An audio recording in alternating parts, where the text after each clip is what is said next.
So let's go forward a little bit into you actually getting this job with the Raptors. You were at the Roots store getting it popping. What was DJing at the Roots store like in those days? Like what kind of songs were you playing? What was the set like? This is early 2000s, right? So Yeah. what was your set like? This is a different musical climate in It total. was. And you know what? It was, for first and foremost, it was great training for me because it was the beginning of my DJ career. I was mainly DJing in my parents' basement. Okay. So this was an opportunity to play in front of people. Wasn't a party. Yeah. And DJing in retail was not a thing yet. No, yeah, this is early. Like, I'm the first retail store DJ that I know of. I'm not saying I'm the Wow. first ever. I don't know. But as to my knowledge, I never heard of it before. Yeah. But yeah, I was doing it. I was playing 5 hours a day every Saturday and Sunday, so 10 hours per weekend. Okay. And I looked at it as, I get to practice for 10 hours every Facts. weekend in front of people versus just at home by myself, which was more enjoyable. I can interact. Yeah. I started to realize, like, I'm looking at the staff and seeing what they're vibing to. Yep. And starting to understand how to read a crowd, not a party crowd, but still A crowd, yeah. people. I see people walk in. I see people walking by, and like, you can tell when somebody walks by and then they're like, Yep. And then they come in. I'm like, okay, sick. I'm doing something. Okay, this works. Yeah. And then they would tell me too that, like, sales are up, things are going well, and they're happy about it. So it was a really great experience. And musically, I was experimenting. I was just trying things out and understanding. It was my first time understanding, okay, well, I have to keep it clean, no swears. Yeah. But also, I have to try to maintain a upbeat vibe.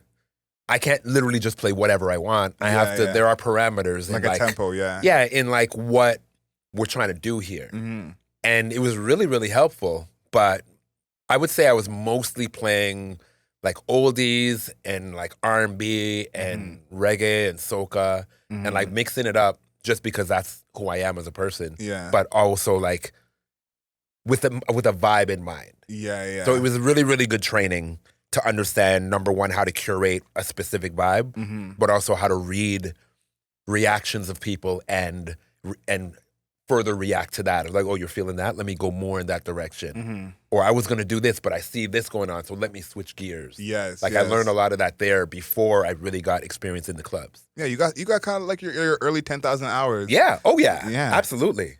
And then your first season with the Raps. I think everyone knows the story by now of how you got with the Raps and kind of the connections you made, getting that card from that MLSE rep. But your first season with the Raps, we were a different team back then. Okay, I know a lot of young people. Y'all only know the Kyle and DeMar era. This was a different time. So what was that first season like, DJing for the team? Because of course it was basically new back then. I think it was DJ Irie who was the first. Irie was the first one that I knew of, and also the first one that they knew of. Yeah. So yeah, it was something brand new. This was the Chris Bosh era. Yep. And things were optimistic, but we were nowhere near being a championship caliber team. No. We lost a lot of games, is what I'm trying to say. Yeah. Nicely. Which made it even more important for my presence at that time, me and my partner at the time, because we were an added element to bring the vibes and energy up and help people have fun. So obviously when your team's losing, it's not that fun. No.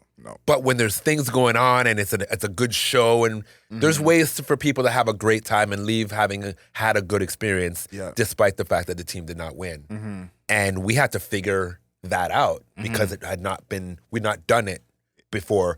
They had not done anything like that before, and we essentially built the role in the fire. Like, figuring it out, what works, that was horrible, we'll never do that again. Oh, that was amazing, let's continue to build on that and figure it all out. And even down to where the DJ booth was located was part of that, because like it started off a folding table in like the corner by the tunnel where the players come out. Oh my days. And it turned into the massive stadium, festival stage that I have now with the LED panel and all that.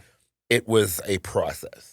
I would say that was the era where I went to the most games in my life, and I probably saw the New Jersey Nets beat the Raptors by 4 points. It felt like 100 times. Why are you bringing up bullshit, bro? No, it was a horrible time. Was Always the Win song? It's Let Me Clear My Throat, right? Is a winning song. Was that Currently. Was that the song back then, or do you have a different winning song? No, then? there's been different ones over the years. Okay, Let Me Clear My Throat has been it for a while. Whoop, There It Is was it for a while before that. Yeah. Before that, honestly, I don't remember. Okay. And I feel like there's one thing that changed with that era to this era is I think that was the beginning of people going to the games, whether we win or lose, is like a game is fun. I think now that's like a normal thing in almost all big sports of like, you don't have to be a fan, you can still go to a game and enjoy it. Yeah. But I think at least in Toronto, that was the start of that era of that being a thing. Did you see that? You're in the arena every night. Did you see that firsthand of like people are enjoying themselves whether we win or lose? Absolutely. It's because I'd been to a bunch of games before working with her. I've been to going to Raptors games since I was a kid. Yeah. It used to be, even like when I first started, I had a gang of tickets to give away because the arena was not full. And because people were like, oh, the Raptors suck. Yep. And we used to have 2 for 1. They would just give me a stack of tickets at the beginning of the year and be like, yo, just give them to your friends, family, whoever you want. I couldn't give these things away. That's crazy. I'm like, yo, you want tickets? The question's like, who we playing? Damn. Because they more interested in seeing the other team than our team. Yep. But then we started winning, and that changed because the culture and the vibe and things really changed when the Kyle and DeMar era started. When Drake partnered with the team, and then we had the OVO branded stuff, and he was on the rise at that time too. So like it was an exciting time. And with what I was doing and the role that they were building with me, and then some other elements that they've added, really started making the entertainment the star. Yes. Because they realized, you know what? We're not winning. We got to do something to fill these seats. Facts. So we really focused on making the show. And then the team started to get better, and everything started going up at the same time. But huge difference from when I started to, I'd say, like maybe 3-4 years in, after we had honed in on how to make this a show, it started to feel different, and the seats started to get more full, despite the fact that we still weren't a very good team. Yeah, it became more worth going. Like I think about some of the games I've been to with the group. It's like half of the people with us are not basketball fans, and they're still just as. But it's a good thing to do. Yeah, just as juiced. And it wasn't that expensive. Those are the days. Those were the days. Sprite Zone and all that. Yeah, that's not a thing anymore. I think is it next year is going to be your 20th year with the Raps? It is. Okay, so we're celebrating 20 years. Is there anything you have planned for the 20 years? Maybe they have a surprise for you don't know about yet, but anything you have planned particularly for 20 years? Because I think, listen, having any job for 20 years is impressive.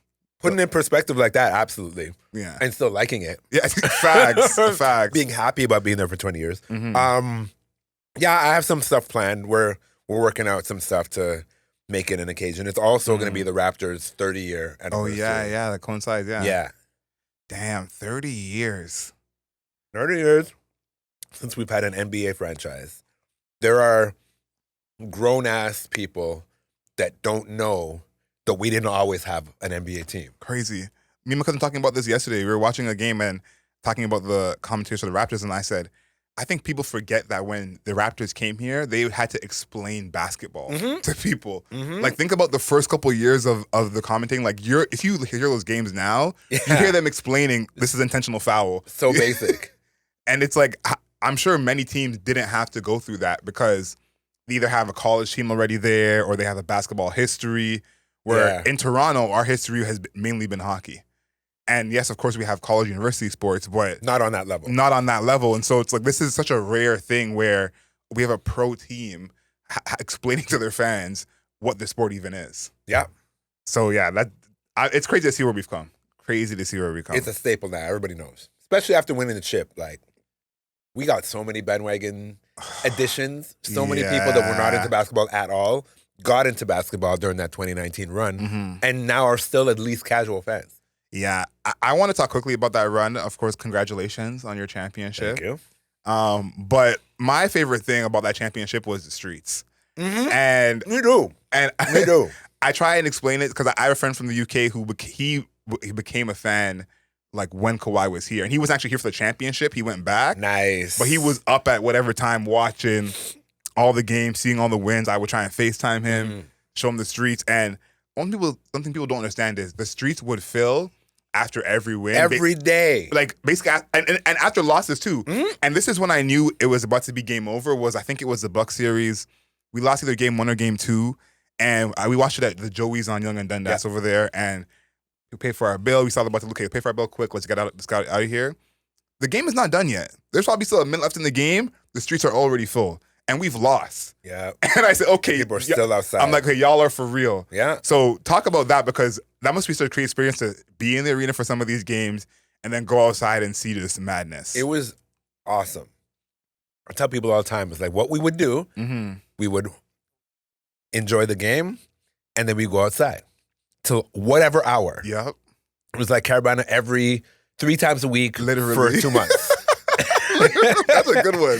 And I loved it. And like the thing that I loved the most about it is it was such a unity vibe. Yes. It was so like peaceful and happy and upbeat, and everybody's just like vibing with each other.